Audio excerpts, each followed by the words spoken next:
Welcome to this week's edition of Mad Max's MircoMeals, and this week we're doing something real special for you. In honor of Veterans Day, we're giving a salute to our men and women in the armed forces by paying tribute to a staple of every infantryman's diet, the potato. So, let's go ahead and get started. Now this week, stay with me on this one, we're not making potato drivers, we're not making potato putters, we're making potato wedges. So let's go ahead and let's get started right away here.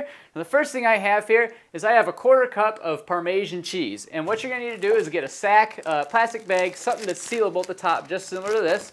And I'm just going to go ahead and dump this right in there, about like so. The next thing I need is breadcrumbs, and I have a 1/3 cup of breadcrumbs. You can find this in any grocery store. You don't have to crumb up the bread yourself, it's pre-crumbed. So I'm going to dump that right in there also. Next thing you need is paprika, my favorite spice to say, and you need a whole teaspoon of paprika. I'm going to dump that in there. And the last thing, it's pretty potent, it might make you cry a little bit, but you need 1½ teaspoons of onion salt. So I'm going to go ahead, I'm going to dump that in there also. And I'm going to go ahead, I'm just going to kind of make sure this gets nicely mixed together so we got a real good something to coat with. So then, we got that ready to go. Let's go to the spuds. So my potatoes here, I have them all pre-wedged and ready to go. Now I'm going to take some flour, and I'm going to go ahead and just try and sprinkle some flour on here, try and get them covered a little bit.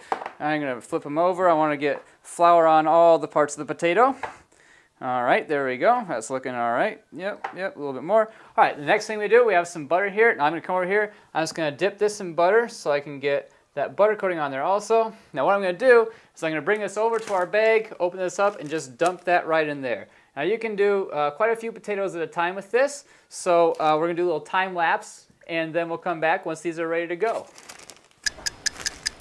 Now all I did here, once the potatoes were in there, I just shook the bag around pretty violently. I was a little angry with the bag, but I got the potato wedges well covered, as you can see here. And I just got a couple left in here. I'm just going to go ahead and fish these out of there. You kind of got to look around for them, but there they are. All right, and then we don't need this anymore. I can just put this aside for now. Now what you're going to want to do is you're going to want to get some wax paper, and you're going to want to go ahead and cover these up, because these are just going to get microwaved as we go over to our friend, the microwave. So I'm going to go ahead and I'm going to open this up and stick these right in there, about like so. All right, and now these are going to go in there for somewhere between 4 and 5 minutes, but you're going to want to check them and make sure they get tender. And once they're tender, that's going to mean they're ready to go. Now another important thing is you're going to want to turn these every 2 minutes or so that way we're getting some very even cooking. So I'm going to go ahead and set these for 4 minutes, 4:00, and start. And then we'll check back when these are ready to go. All right, and we're just about done now, and there it is, there's the beep. All right, we're going to open this right on up here. Now you want to be careful, the plate's going to be a little hot coming out.